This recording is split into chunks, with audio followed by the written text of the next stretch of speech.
E aí, pessoal, sejam bem-vindos ao meu canal Esquematizando a Bíblia. Meu nome é Cássio e aqui estamos nós mais uma vez e vamos nos basear nas palavras de Deus sobre um assunto muito delicado: pecado, tabu ou prazer. A polêmica por trás do consumo de álcool. Preparem-se para descobrir. Mas antes disso, não esqueça de se inscrever no nosso canal e, caso goste, curta o vídeo, pois somente assim o YouTube recomenda mais vídeos nossos a você. Primeiro, temos que entender o conceito de bebida alcoólica atuais versus o vinho, que é a representação na Bíblia. O vinho é uma bebida alcoólica obtida pela fermentação do suco de uva. A fermentação é um processo natural que converte o açúcar em álcool.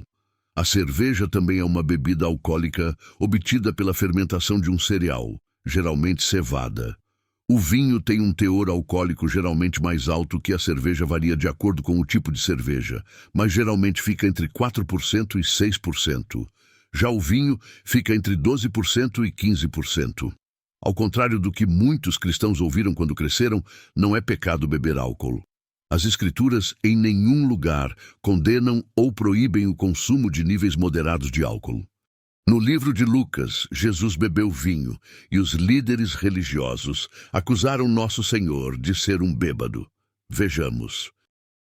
O Filho do Homem veio comendo e bebendo, e vocês dizem: olhem para ele, comilão e bêbado, amigo de publicanos e pecadores. É claro que Jesus nunca ficou bêbado, mas bebeu vinho. Todos nós sabemos que ele transformou água em vinho numa festa, e seria costume dele desfrutar de uma bebida com os amigos. É claro que beber não é pecado. Caso contrário, Jesus não teria feito isso. A Bíblia reconhece o valor medicinal do vinho e o descreve como pode tornar a vida mais agradável. Vejamos. Dai bebida ao cansado, vinho ao desanimado. Este versículo é um conselho sobre como tratar os outros com compaixão. Ele nos pede para oferecer ajuda a quem está precisando, mesmo que seja algo tão simples quanto um copo de água ou um copo de vinho. Hoje usamos medicamentos ainda mais fortes, mas no passado era o álcool que aliviava a dor. E por fim, em Isaías, capítulo 26, descreve um banquete que o Senhor preparará para todos os povos no fim dos tempos. Este banquete é uma metáfora para a alegria e a celebração que haverá no céu, onde se terá vinhos.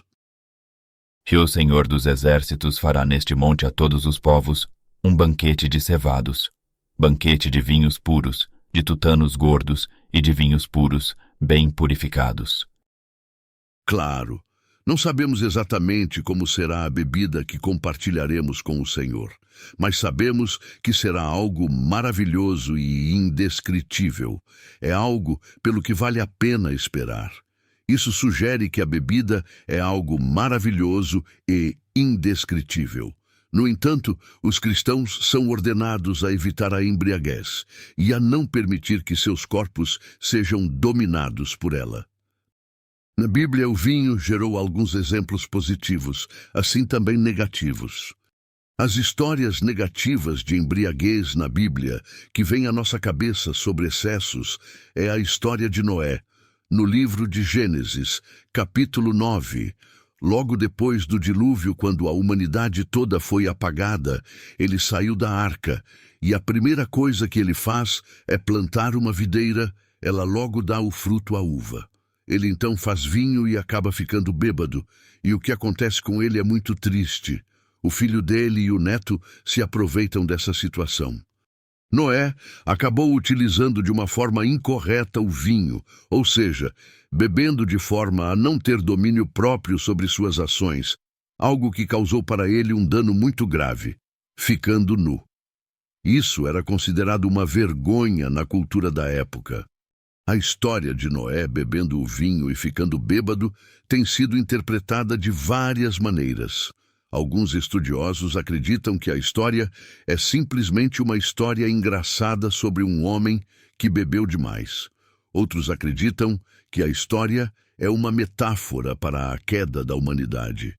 Ainda outros acreditam que a história é uma crítica à embriaguez e aos seus perigos.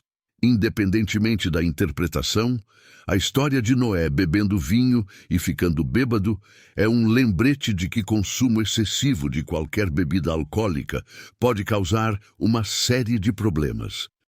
Por outro lado, olha que coisa interessante no livro de Gênesis 14, 18 a 20. Abraão, após a guerra que ele fez para reaver o seu sobrinho, que tinha sido preso em cativeiro por 4 reis muito maus, ele acaba sendo recebido por um grande sábio da época, e ele oferece para Abraão, depois da batalha, pão e vinho. Então eles vão fazer uma espécie de comemoração, uma espécie de acordo, algo positivo. Mas logo depois, em Gênesis capítulos 19 e 20, seu sobrinho, Ló, tem uma das maiores vergonhas que a gente pode ler na Bíblia, sobre consequências desastrosas do álcool. Esse mesmo Ló que Abraão se esforçou tanto para salvá-lo, agora ele é salvo da destruição de Sodoma. Ló e suas 2 filhas fogem para o deserto, porque a sua esposa já tinha virado uma estátua de sal. E após o ocorrido, suas filhas, achando que o mundo teria acabado, e só teriam sobrados eles. Elas dão de beber até ele perder a consciência e se deitam com suas filhas, e que acabam que nascem 2 povos dessas relações que vivem em conflitos. Vejamos. E disse a primogênita à menor: Nosso pai é velho, e não há homem na terra que venha a nós, segundo o costume de toda a terra. Venha, demos de beber vinho a nosso pai, e deitemo-nos com ele, para que conservemos a semente de nosso pai. E deram de beber vinho a seu pai naquela noite, e foi a primogênita, e deitou-se com ele, e não sentiu ele quando ela se deitou, nem quando se levantou. E aconteceu que no outro dia, disse a primogênita à menor: Eis que eu dormi ontem com meu pai. Demos-lhe de beber vinho também esta noite, e entra tu, e deita-te com ele, para que conservemos a semente de nosso pai. E deram de beber vinho a seu pai também naquela noite, e levantou-se a menor, e deitou-se com ele.